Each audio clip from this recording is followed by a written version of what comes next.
ಮಾನ್ಯ ಉಪಾಧ್ಯಕ್ಷರೇ, ಸಿದ್ಧಗಂಗಾ ಶ್ರೀಗಳವರ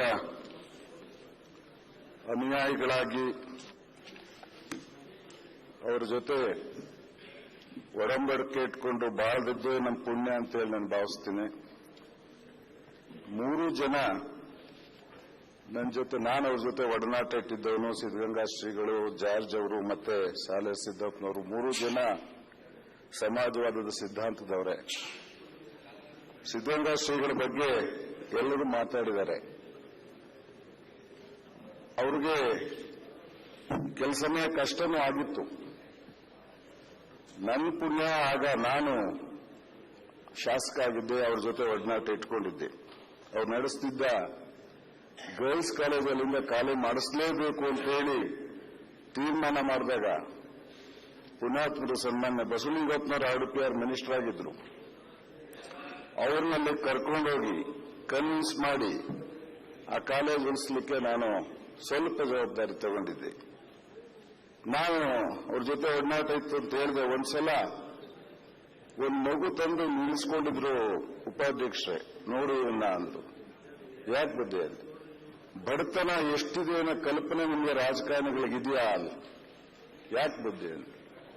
ಇವನು ಅಣ್ಣ ತಮ್ಮ ಇಬ್ರು ಓದ್ತಾ ಇದ್ದಾರೆ.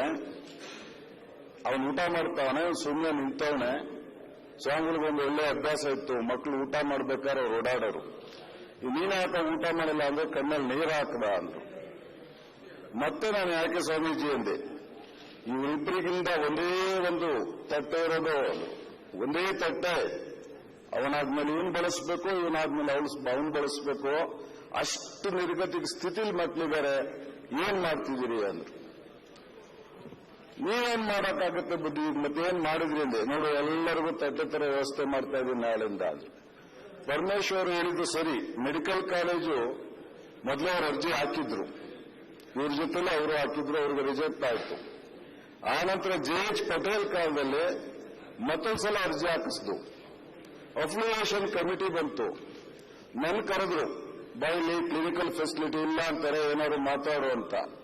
ಕಮಿಟಿ ಮುಂದೆ ಹೋಗಿ ಕಾಲು ಬಿಟ್ಕೊಂಡು ಇಲ್ಲಿ ಡಾಕ್ಟರ್ ಮಾಧವಪ್ಪನವ್ರ ಮಂತ್ರಿ ಆಗಿದ್ರು.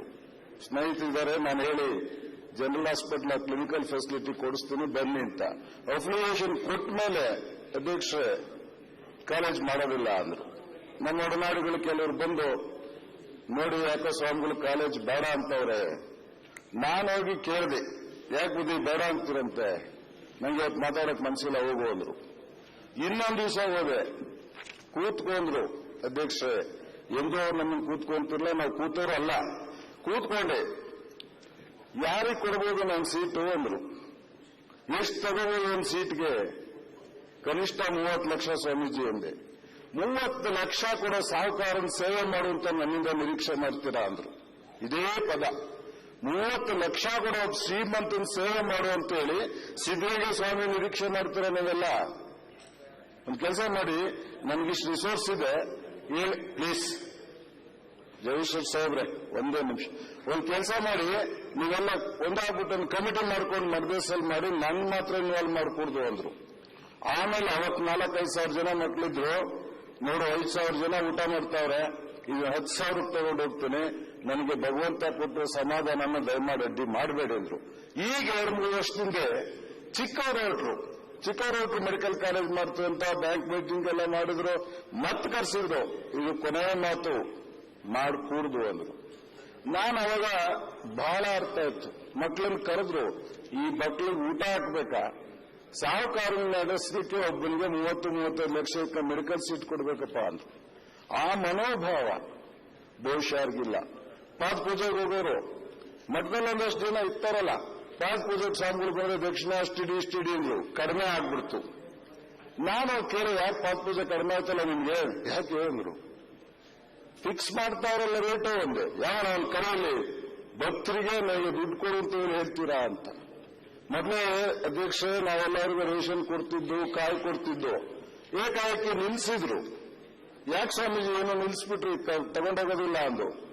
ಜನನೇ ಕಷ್ಟದವ್ರೆ, ನನ್ಗೆಲ್ಲಿಂದ ತಂದು ಕೊಡ್ತಾರೆ? ಈಗ ನಾನು ಕೇಳಬಹುದು ಅವ್ರನ್ನ, ಆ ಸ್ಥಿತಿಲಿರೋರ್ನ. ಯಾರು ವಾಲಂಟಿಯರ್ ಕೊಟ್ರು ಅವ್ರ ಹತ್ರ ತಗೊಂಡಿದ್ ಬಿಟ್ರೆ ಭಿಕ್ಷೆ ಆಮೇಲೆ ಕೇಳೋದು ಕೈ ಬಿಟ್ಬಿಟ್ರು. ಇವತ್ತು ಅವ್ರ ಜೊತೆ ನಾವಿದ್ವಿ. ತುಮಕೂರು ಬಂದು ಕಿರೀಟ ಪ್ರಾಯರಾಗಿದ್ರು. ಅವರಿಲ್ಲ ಅನ್ನೋದು ನಮ್ಗೆಲ್ಲ ಸಂತ. ನಾನೇ ಅವ್ರನ್ನ ದೇವರು ಬೀಂಡ್ರು ಅಂತ ಕರೆಯಲ್ಲ. ಕುವೆಂಪು ಹೇಳಿದಂತ ಒಬ್ಬ ಮನುಷ್ಯ ಹೊರಗಡೆ ಭೂಮಿ ಮೇಲೆ ಇದ್ರು ಅಂದ್ರೆ ಅದು ಸಿದ್ದರಾಮಯ್ಯ ಸ್ವಾಮಿಗಳು ಒಬ್ಬರೇ ಇದ್ರು. ಬರೀ ಜಾತಿ ಬಿಟ್ಟು ಮಾಡಲಿಲ್ಲ ಅವರು, ಧರ್ಮ ಬಿಟ್ಟು ಕೂಡ ಮಕ್ಕಳಿಗೆ ಊಟ ಹಾಕಿರು. ಇನ್ನೊಂದ್ಸಲ ಸಿದ್ಧಗಂಗಾ ಮಠದಲ್ಲಿ ಹೋದ ಮಕ್ಕಳೆಲ್ಲ ಅರ್ಬನ್ ಸ್ಟೂಡೆಂಟ್ಸ್ ಅಂತ ಹೇಳಿ ತೀರ್ಮಾನ ಮಾಡಿ ಡಿಸಿ ಆರ್ಡರ್ ಮಾಡಿದಾಗ ನಾನು ಈ ಸಭೆಯಲ್ಲಿ ರೈಸ್ ಮಾಡಿದೆ. ಇಲ್ಲಿ ಟೀಕೆ ಆಯ್ತು ನನಗೆ, ಏನಾಗಾರೆ ತುಮಕೂರು ಟೌನ್ ಅಲ್ಲಿ ಇದೆ ಮಠ, ಅಲ್ಲಿ ಓದೋರು ಅರ್ಬನ್ ಸ್ಟೂಡೆಂಟ್ಸ್ ಅಲ್ವಾ ಅಂತ. ಒಂದೇ ಒಂದು ಮಾತು ಹೇಳಿದೆ ನಾನು, ಆ ಮಠ ಅರ್ಬನ್ ಅಲ್ಲಿ ಇದೆ, ಆ ಮಠದಲ್ಲಿ ಓದ್ತಿರೋ ಮಕ್ಕಳು ತಂದೆ ತಾಯಿ ಸ್ಥಿತಿ ಗೊತ್ತಿರೋರು ಯಾರು ಹಿಂಗ್ ಮಾತಾಡ್ತೀರಾ ಅಂತ. JH ಪಟೇಲ್ರು ತಕ್ಷಣ ಹೇಳಿದ್ರು, ನೋ ಎನಿ ಕಾಸ್ಟ್, ಅಲ್ಲಿ ಹೋದ ಮಕ್ಕಳನ್ನೆಲ್ಲ ನಾನು ರೂರಲ್ ಸ್ಟೂಡೆಂಟ್ಸ್ ಅಂತ ಟ್ರೀಟ್ ಮಾಡಿ ಆದೇಶ ಮಾಡ್ತೀನಿ, ಹೋಗು ಅಂತ.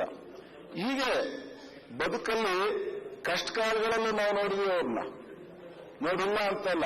ಆದರೆ ಯಾವತ್ತು ಒಂದೇ ಒಂದು ಬೇಸರದ ನುಡಿನ, ಸಿಟ್ಟಿನ ನುಡಿನ ಒಬ್ಬರಿಗಾದವರಲ್ಲ. ಅಂಥವ್ರು ಇವತ್ತು ಮನುಷ್ಯತ್ವದಿಂದ ವೈರತ್ವಕ್ಕೆ ಹೋಗ್ತಿದ್ದಾರೆ. ನಮ್ಮ ಪುಣ್ಯ, ನಾವೆಲ್ಲ ಅವ್ರ ಸಮಕಾಲೀನರಾಗಿದ್ವಿ ಅನ್ನೋದಂತ ಹೇಳ್ತಾ